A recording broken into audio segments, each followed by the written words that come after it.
예배하는 우리 모든 성도님들의 걸음과 가정 위에 하늘의 복과 은혜가 충만하고 가득하시기를 주님의 이름으로 간절히 축원합니다. 아멘. 오늘 말씀의 제목은 영원토록 하나님의 은혜 안에 사는 것, 영원토록 하나님의 은혜 안에 사는 것이라고 하는 제목으로 하나님 말씀을 같이 함께 나누겠습니다. 오늘도 같이 함께 우리가 신의 산 언약의 이 말씀을 같이 함께 들을 때 먼저 우리 함께 고백하도록 하겠습니다. 오른손을 가슴에 얹으시고 저를 따라서 고백했으면 좋겠습니다. 우리는 세상에서 가장 존귀하고 오배로운 하나님의 소유입니다. 우리는 하나님의 제사장 나라, 거룩한 백성입니다. 우리 큰 소리로 아멘 하겠습니다. 할렐루야. 하나님은 이스라엘 백성들을 시내 산 아래 시내 광야로 인도하십니다. 애굽에서 나온 지 3개월이 지난 거죠. 그곳에서 하나님은 이스라엘 백성들과 언약을 맺습니다. 이것을 시내 산 언약이라 말합니다. 출애굽기 19장에 그 언약을 맺는 것에 대한 구체적인 말씀이 나오는데 5절 6절 말씀을 우리 같이 한번 읽어볼까요? 5절 6절입니다. 시작. 세계가 다 내게 속하였나니 너희가 내 말을 잘 듣고 내 언약을 지키면 너희는 모든 민족 중에서 내 소유가 되겠고 너희가 내게 대하여 제사장 나라가 되며 거룩한 백성이 되리라. 너는 이 말을 아멘. 과연 이스라엘 백성들이 하나님의 소유, 제사장 나라, 거룩한 백성이 될 자격이 있었습니까? 우리가 지난 6월부터 오늘까지 25번의 출애굽기의 그 과정의 모든 말씀들을 이 시내산 언약의 말씀을 가지고 함께 살펴보았습니다. 25번의 말씀을 들으시면서 조금이라도 이스라엘 백성들이 이 하나님의 소유, 제사장 나라, 거룩한 백성이 될 만한 자격이 있었나요? 그들이 믿음으로, 정말로 엄청난 믿음으로 하나님 앞에 그렇게 나와왔습니까? 그들이 고통과 아픔 중에서 믿음으로 그 아픔을 승리하면서 그렇게 걸어갔습니까? 우리가 살펴본 말씀에 보면 정말로 눈꼽만큼도 이스라엘 백성들을 오늘 이 언약의 말씀처럼 하나님의 소유, 제사장 나라, 거룩한 백성이 될 자격이 조금도 없었다라는 것을 우리는 말씀을 통하여 잘 보았습니다. 우리가 모세를 하나님께서 부르셔서 애굽 땅에 보내시고 또 그 애굽 백성들을 이끌어내실 때 10가지 재앙으로 그들을 이끌어내시죠. 그 엄청난 역사를 경험하고 그들이 홍해 앞에 섰을 때 그들은 애굽으로 돌아가고 싶다 이야기했습니다. 매장지가 없어서 우리를 여기서 죽게 하는다라고 그렇게 말했죠. 하나님께서 바다의 길을 만드셔서 그들을 구원해내십니다. 그리고 엄청난 역사를 그들이 목격했습니다. 그리고 광야 길을 걷다가 마라라고 하는 곳에서 물이 있어 먹지 못하니까 그들은 또 물이 쓰다고, 우리가 이곳에서 목말라 죽겠다라고, 그렇게 물이 없다라고 모세에게 원망하고 불평했습니다. 그리고 엘림의 은혜가 임했죠. 엘림의 은혜를 지나가지고 그들이 르비딤이라고 하는 곳에 이르렀을 때 마사 무리바, 물이 없다라고 그렇게 또 불평하면서 하나님께서 모세를 통하여 반석을 치게 하셔서 그곳에서 물이 나게 하십니다. 자, 그 놀라운 은혜를 그들이 맛보았죠. 그때 아말렉이 쳐들어와 가지고 전쟁 가운데 하나님이 모세와 여호수아를 통하여 하나님의 구원의 역사를 이루십니다. 그리고 여호와 니시 승리를 맛보게 되었습니다. 자, 이게 우리가 25번 동안 살펴본 말씀입니다. 이 말씀을 우리가 다시 한번 생각해 보면서 정말로 이스라엘 백성들이 하나님의 소유, 제사장 나라, 거룩한 백성이 될 만한 충분한 자격이 있었느냐라는 거예요. 조금도 없다라는 것을 우리는 잘 알고 있습니다. 그러므로 이 시내산에서 하나님께서 이스라엘 백성들과 시내산 언약을 맺는 것은 이스라엘 백성들이 이 언약을 맺을 만한 충분한 자격과 믿음이 있어서 맺어진 게 아니다라는 것을 우리는 기억해야 합니다. 그러므로 시내산 언약은 믿음이 크고 자격이 되어서 맺어진 언약이 아니라 오직 전적인 하나님의 은혜로 맺어진 겁니다. 그래서 이 시내산 언약을 은혜의 언약이라 표현하는 거예요. 그래서 이것이 우리에게 의미가 있는 겁니다. 존 칼빈이라고 하는 분도 이 십계명에 대한 이 말씀을 1555년 6월 7일부터 이 십계명에 관한 말씀을 연속적으로 설교합니다. 그 십계명에 관한 이 말씀을 바로 이 신명기의 주석을 이야기하면서 그 책에 담겨져 있고요. 그리고 기독교 강요라고 하는 아주 유명한 책 안에도 이 십계명에 관한 말씀이 잘 담겨져 있습니다. 이 말씀을 이야기할 때 바로 이 칼빈은 이런 말을 합니다. 제가 써드렸는데요. 같이 한번 읽어볼까요? 함께 읽어볼게요. 시작. 십계명은 하나님께서 이스라엘 백성을 애굽의 노예에서 구원하시고 주신 참되고 영원한 의의 규범이다. 자, 참되고 영원한 의의 규범이다 라고 그렇게 이야기하면서 이런 말을 합니다. 또 한번 읽어볼까요? 십계명은 하나님의 은혜와 감사에 기초하고 있고 십계명을 주신 목적은 하나님의 은혜를 깨닫고 은혜에 감사함으로 자발적으로 순종케 하는 것입니다. 자, 가장 중요합니다. 십계명의 말씀, 하나님께서 이 십계명을 이스라엘 백성들에게 시내산 언약을 맺으면서 주신 이유는 바로 하나님의 은혜를 뭐하고 깨닫고 은혜의 뭐함으로 감사함으로 자발적으로 하나님의 말씀 앞에 순종하게 하는 것이다. 그렇게 이야기합니다.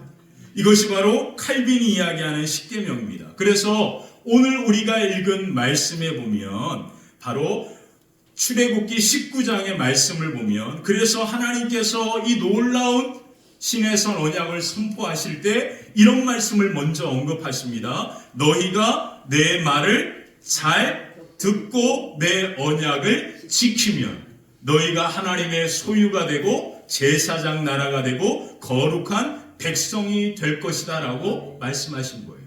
그리고 나서 하나님은 이스라엘 백성들에게 모세를 통하여 두 가지를 하십니다. 첫 번째가 뭐냐면 십계명 두 돌판을 친히 하나님께서 쓰셔서 그들에게 말씀으로 주시고요.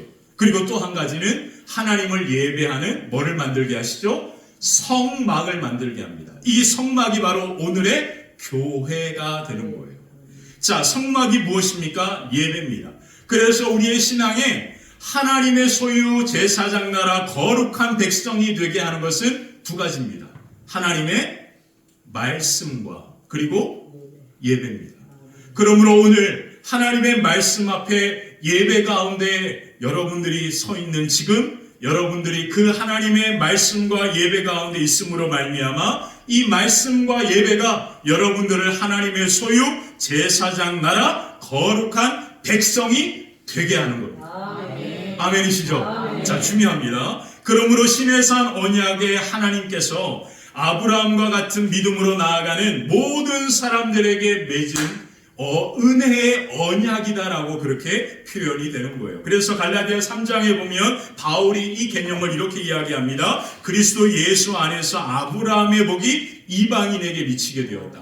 아브라함과 같은 믿음으로 예수 그리스도를 믿는 모든 사람들에게 아브라함의 복이 임하였다. 그게 바로 시내산의 언약의 축복을 의미하거든요. 그러므로 오늘 예수 그리스도를 믿는 저와 여러분들이 이 아브라함과 같은 믿음으로 오늘 하나님을 예배함으로 말미암아 시내산 언약의 축복이 저와 여러분들 가운데 임하여서 하나님의 소유 제사장 나라 거룩한 백성이 되는 놀라운 축복의 역사가 아름답게 임하게 되시기를 주님의 이름으로 간절히 축원합니다. 아멘. 저희가 이제 십계명을 하나씩 살펴보아야 하는데 저희가 시간이 많지 않기 때문에 그렇게 이제 말씀을 자세하게 살펴보는 것은 한번 기회가 나중에 될 때 그렇게 살펴보고요. 오늘은 이 십계명을 두 가지로 구분해서 1계명부터 4계명 그리고 5계명부터 10계명까지의 이 말씀을 큰 틀에서 구분해가지고 말씀을 살펴보도록 하겠습니다.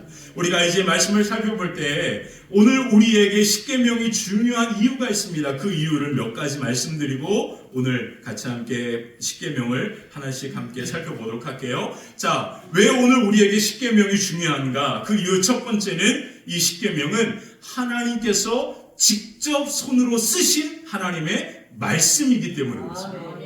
자, 출애굽기 31장 18절에 보면 이런 말씀이 나옵니다. 18절 같이 한번 읽어볼까요? 시작. 여호와께서 시내산 위에서 모세에게 이르시기를 마치신 때 증거판 둘을 모세에게 주시니 이 돌판, 이는 돌판이요 하나님이 친히 쓰신 것이도다. 자, 십계명은 모세가 쓴 게 아니고요. 이 돌판의 십계명은 누가 쓰신 거라고요? 친히 누구께서? 하나님께서 쓰신 겁니다. 그러므로 십계명은 성경의 어떤 말씀보다 중요한 겁니다.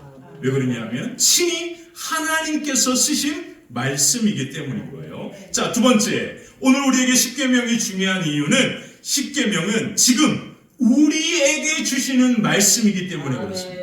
십계명은 모세를 통하여 이스라엘 당시 그 백성들에게 주신 말씀이 아니라 오늘 믿음으로 살아가는 저와 여러분들에게 주신 하나님의 말씀입니다. 자, 그래서 출애굽기 20장, 신명기 5장, 그리고 마태복음 산상수훈이 바로 이 십계명과 관련된 말씀인데요. 신명기 5장에 보면 바로 모세가 이제 40년의 광야 시대를 지나고 이제 가나안 땅, 하나님이 약속한 땅에 들어가는 이스라엘 백성들을 향하여 하나님의 말씀을 설명하는 설교가 나옵니다. 그게 신명기예요. 그 설교에서 바로 이 십계명에 관한 말씀에 대하여 이런 말씀을 합니다. 신명기 5장 2절 3절인데요. 한번 읽어볼까요? 우리 하나님 여호와께서 호렙산에서 우리와 언약을 세우셨나니 이 언약은 여호와께서 우리 조상들과 세우신 것이 아니요 오늘 여기 살아있는 우리와 세우신 것이라. 아멘. 시내산 언약은 당시에 그 시내산 앞에 있었던 이스라엘 백성들과 세운 언약이 아니다. 이 시내산 언약은 지금 오늘 광야 40년을 지나서 가나안 땅에 들어가고 있는 너희들을 향한 하나님의 언약이다. 그리고 그 언약은 오늘 이 말씀을 듣는 예수님을 믿는 우리들을 향한 하나님의 언약인 줄 믿습니다. 자, 그러므로 십계명은요, 오늘 지금 우리에게 주시는 하나님의 말씀인 거예요. 자, 세 번째, 왜 십계명이 우리에게 중요한 의미가 있습니까? 우리를 하나님의 자녀다운 삶으로 살아가게 하기 때문에 그렇습니다. 자, 이스라엘 백성들은 노예였잖아요. 그래서 노예로 그들이 살아갔기 때문에 그들을 이제 하나님의 소유, 제사장 나라, 거룩한 백성이 되게 하기 위해서 하나님은 십계명의 말씀을 그들에게 주신 겁니다. 그러므로 오늘 우리에게 십계명 말씀은 바로 우리로 하여금 하나님의 자녀다운 삶으로 살아가게 하는 거예요. 그래서 우리는 이 말씀 가운데 살아가야 하는 겁니다. 자, 네 번째, 하나님의 은혜에 대한 바른 반응이기 때문에 그렇습니다. 십계명은 내가 하나님의 은혜를 받았다라고 하는 것에 대한 믿음의 반응이 우리의 삶으로 나타나는 것이 십계명입니다. 자, 이와 같은 의미로 십계명은 우리에게 중요한 의미가 있는 거예요. 자, 그러므로 십계명은 오늘 우리에게 주신 하나님의 은혜의 말씀인 줄 믿습니다.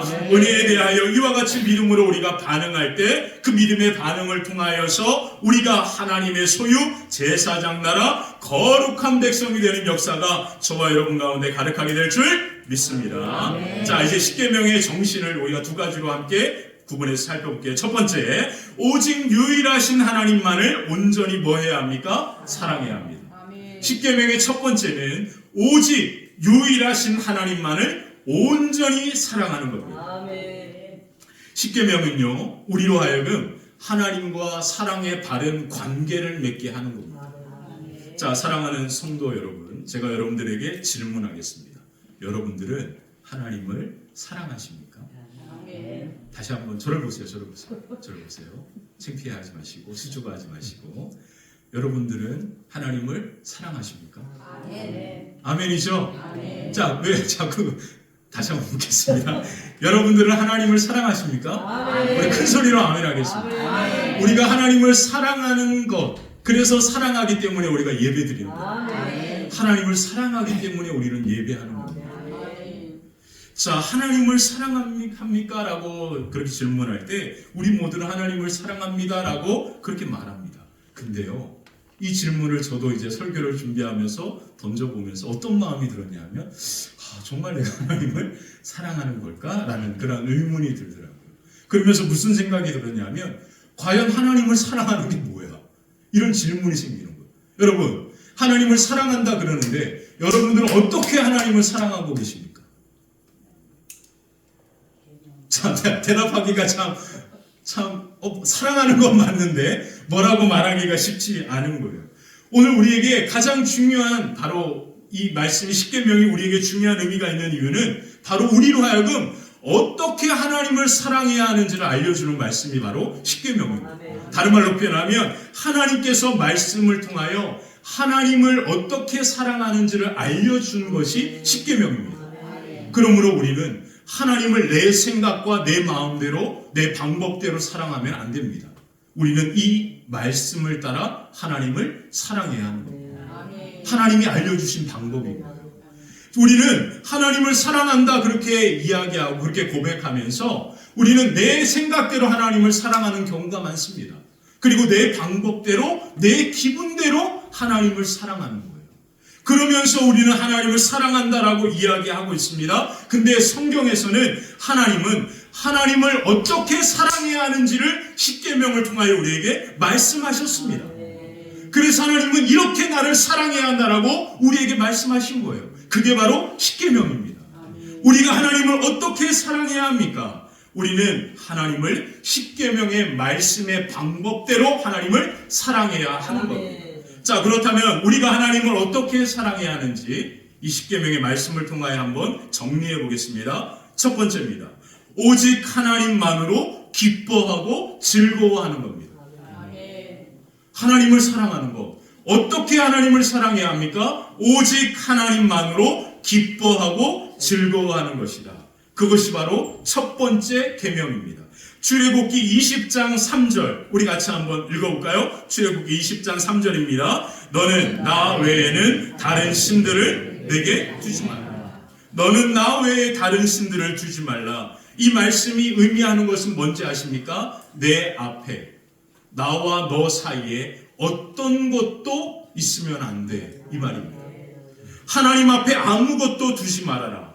다시 말하면 무엇보다 하나님을 가장 앞에 두라고 하는 뜻입니다. 이것이 하나님을 사랑하는 첫 번째입니다. 여러분, 하나님 사랑하십니까? 그러면 여러분들 가장 앞에 무엇을 두셔야 합니까? 하나님을 두셔야 합니다.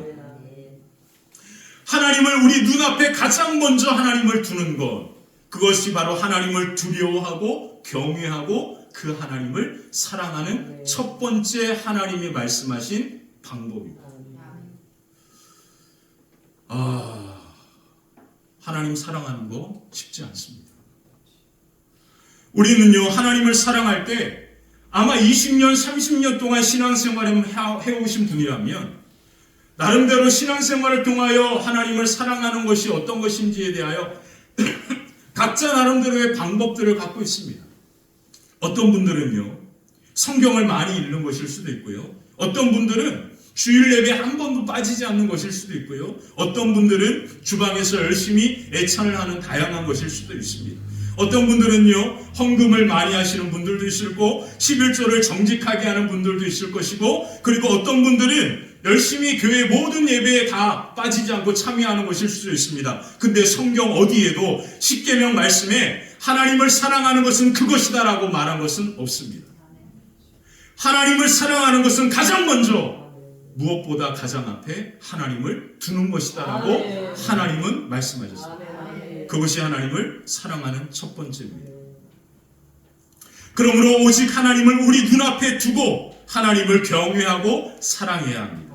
그것이 바로 무엇입니까? 오직 하나님만으로 기뻐하고 즐거워하는 것입니다. 자, 두 번째, 하나님을 가장 하나님 되게 하는 것, 그것이 바로 예배입니다. 하나님은 두 번째 계명에서 너희를 위하여 새긴 우상을 만들지 말라 그렇게 말씀하시고, 그것들에게 절하지 말고 그것들을 예배하지 말라고 그렇게 말씀하십니다. 자, 우상의 핵심이 뭡니까? 4절에 보면 너를 위하여 라고 되어 있습니다. C.S. 루이스는요, 순전한 기독교에서 인간의 가장 큰 죄악이 뭐냐면 극단의 이기주의다라고 표현했습니다. 다른 말로 표현하면 자기 중심적인 것이에요. 자기의 시각으로 모든 것을 규정하는 겁니다. 다른 말로 표현하겠습니다. 이 두 번째 계명의 핵심이 뭐냐면 내 시각으로 하나님까지 규정하는 거예요. 사랑하는 성도 여러분, 요즘 인터넷, 유튜브, SNS 이 모든 것이 알고리즘이라는 말로 표현되는데, 알고리즘이 무서운 이유를 다시 한번 말씀드립니다. 왜 말씀드리냐면 이것을 알고 하는 것과 모르는 것은 너무 다르기 때문에 그런 거예요. 알고리즘은 여러분들을 극단의 이기주의자로 만들어가는 시스템입니다. 내가 원하고 내가 보는 대로 모든 것이 다 세팅이 되어져 가는 거예요. 나도 모르게 AI가 모든 것이 다 돈과 관련되어 있겠죠. 그래서 이것을 모르고 하는 분들은 왜 자꾸 돈 버는 이야기, 맨발로 걸어가는 거, 이런 게 왜 자꾸 나오는지 모르면서 계속 그것만 보는 거예요. 여러분들이 그걸 검색하고 하니까 계속 그것만 나오는 겁니다.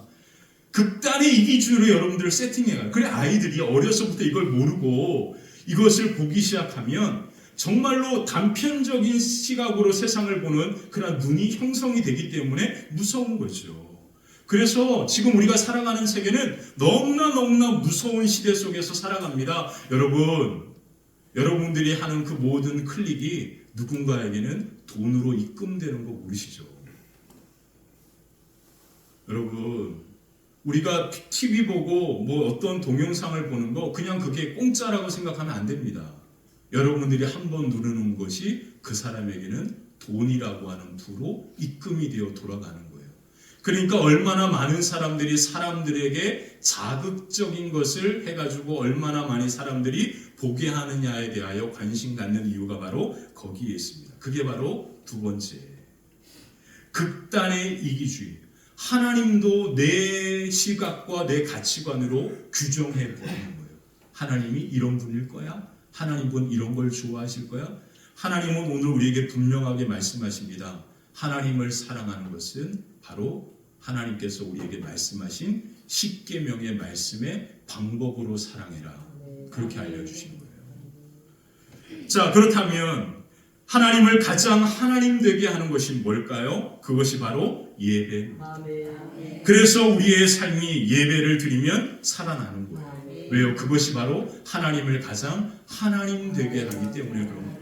그러므로 예배의 성공자가 인생의 성공자가 되는 것이죠. 하나님을 내 시선과 관점으로 규정하지 아니하고 하나님을 하나님됨으로 영광 돌리며 예배할 때 오늘 저와 여러분들이 하나님을 진정으로 사랑하게 되고 그 하나님의 놀라운 역사와 그 은혜가 우리의 삶을 회복시키고 하나님의 소유 제사장 나라 거룩한 백성이 되게 하실 줄 믿습니다. 자, 세 번째, 날마다 하나님을 경외하는 마음으로 살아가야 합니다. 그래서 하나님은 세 번째 무엇라 말하셨습니까? 여호와의 이름을 망령되이 부르지 말아라. 이 말씀은 뭐냐면 하나님의 이름을 마음대로 우리 생각대로 사용하지 말라라는 뜻이에요. 잘못 사용하지 말라라는 의미가 있는 거예요. 망령되이라고 하니까 뭔가 좀 이제 우리가 이해하기가 좀 쉽지 않은 표현인데 이 하나님의 이름, 이 이름이 갖고 있는 이 엄청난 권능과 능력과 은혜의 이 이름을 우리가 잘못 사용하는 걸 의미합니다. 다른 말로 표현하면 날마다 우리는 하나님을 경외하는 마음으로 살아가야 한다라는 뜻이에요. 하나님을 경외하면 어떤 일이 벌어집니까? 하나님에 대하여 진지하게 됩니다. 그래서 하나님에 대하여 함부로 말하지 않습니다. 사랑하는 성도 여러분, 이것은 하나님의 뜻이고 하나님께서 이렇게 말씀하셨다. 이거 쉽게 너무 얘기하는 거 좋지 않습니다. 하나님이 성경에 말씀하지 않은 것은 우리가 함부로 얘기할 게 아닌 것 같아요. 하나님은 반드시 우리에게 말씀을 통하여 하시는 거죠.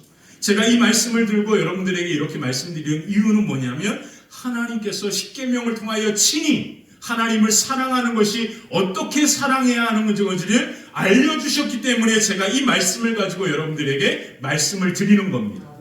제가 제 생각과 임의로 여러분들에게 이런 말을 하는 게 아니단 말이에요. 자, 그러므로 날마다 하나님을 경외하는 마음으로 저와 여러분들이 하나님의 은혜를 간절히 사모하는 갈급함으로 나아갔으면 정말 좋겠습니다. 자, 네 번째, 안식일을 거룩하게 지키라 말씀하셨어요. 안식일을 거룩하게 지키는 것은 우리를 거룩하게 하고 우리를 복되게 하기 때문에 그렇습니다. 안식일에 하나님 앞에 예배 드리는 것은요, 하나님께 무슨 유익이 있는 게 아닙니다. 안식일에 하나님 앞에 예배 드리는 이유는 이 안식일이 우리를 거룩하고 구별되게 하기 때문에 그렇습니다. 그리고 하나님의 복이 우리의 삶 가운데 임하기 때문에 그런 거예요. 그래서 하나님은 뭐라고 말씀하셨어요? 안식일을 거룩하게 지켜라, 그렇게 이야기합니다. 자, 안식일을 거룩하게 지키는 것은 오늘 우리를 세상으로부터 구별되게 합니다. 자, 그렇다면 왜 하나님께서 이 안식일을 지키라고 명령하셨을까요? 왜 이렇게 말씀하셨을까요? 그 이유가 뭡니까? 바로 이 안식일을 거룩하게 지키는 것이 결코 쉬운 문제가 아니기 때문에 명령하신 거예요. 자, 이 안식일의 시작은 믿음으로 시작됩니다. 다른 말로 표현하면 누가 안식일을 지키냐면 하나님을 믿고 신뢰하는 사람이 안식일을 지키게 됩니다. 왜 그러냐면 우리의 삶이 하나님의 은혜로 살아간다라는 믿음이 있을 때 안식일을 지킬 수 있는 겁니다. 자, 그러므로 이 안식일을 지킬 수 있는 힘은 바로 하나님의 은혜로 살아간다라고 하는 믿음에서부터 시작되는 거죠. 그러므로 안식일은 쉬고 그렇게 노는 것이 아니라 바로 우리로 하여금 우리의 믿음을 선포하고 선언하는 겁니다. 나는 내 힘과 노력으로만 살아가는 존재가 아니라 오직 하나님의 돌보시는 은혜로 살아갑니다 라고 하는 것을 하나님 앞에 세상 사람들에게 선포하는 것.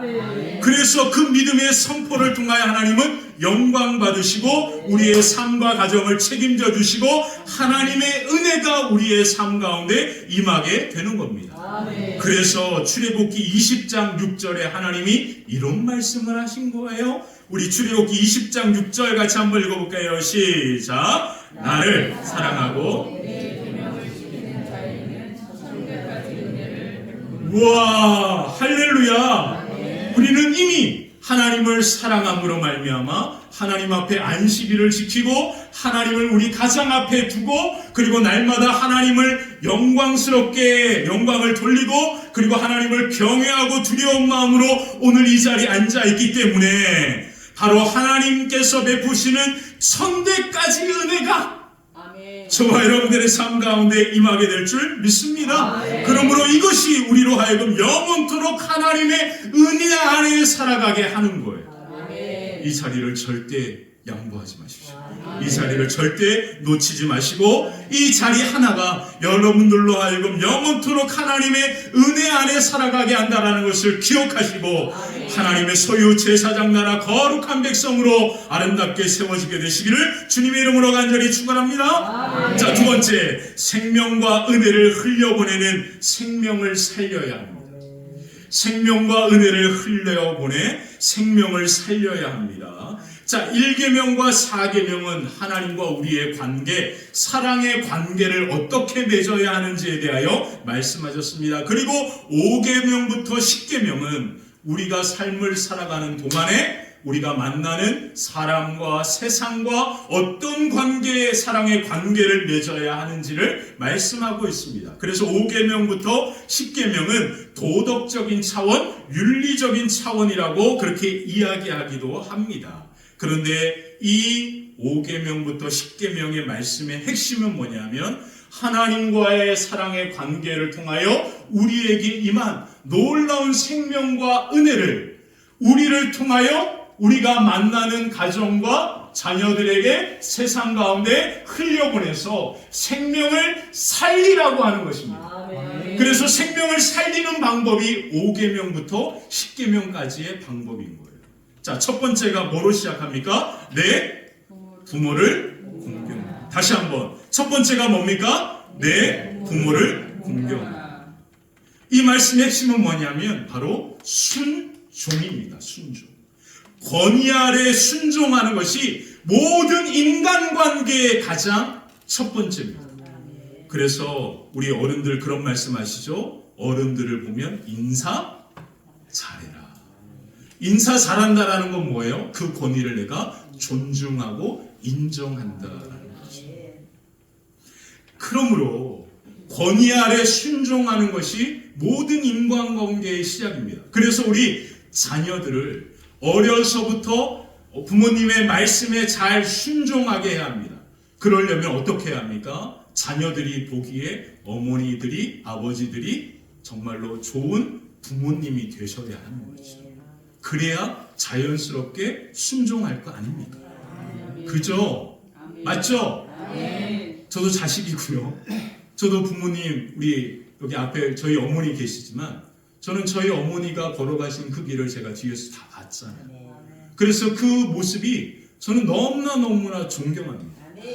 그래서 저는 제일 존경하는 목사가 누굽니까? 라고 물으면 가장 먼저 우리 어머니 목사님입니다.